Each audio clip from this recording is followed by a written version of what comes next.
Hi, Margie Island, leadership coach, psychologist, and speaker. So now we're on to problem number 2 in the problem leadership series, avoiding difficult conversations.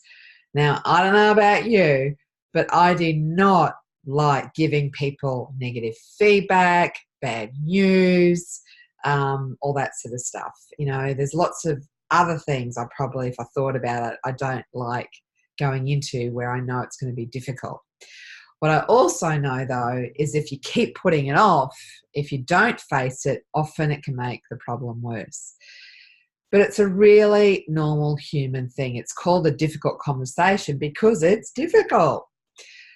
As a leader, though, if this becomes a habit, it becomes problematic. And what we see is things like a breakdown in communication in the team stops performing because they don't really know what they're meant to be doing.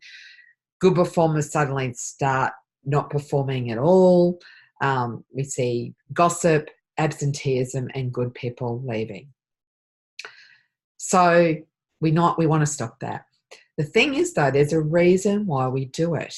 And it's to do with this part of the brain called the amygdala. So we're going to get just a little science lesson here today. And that is that when we see something or we think we're going into something that might hurt us, that creates fear or anxiety or worry, i.e. a difficult conversation, our flight, fright, fight part of our brain switches on.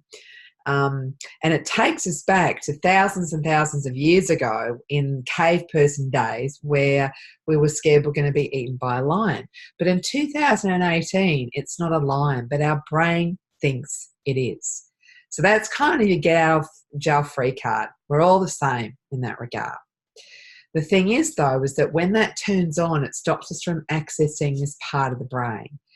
Do you know what that is? It's the prefrontal cortex, or where the frontal lobe sits. It's where executive functioning happens, which is thinking things through, planning, making great decisions, good decisions.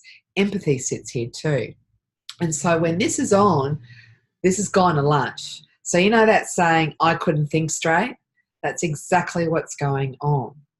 And so what we need to learn to do is to notice when that switches on and to tell ourselves, you know what, it's okay, I'm safe.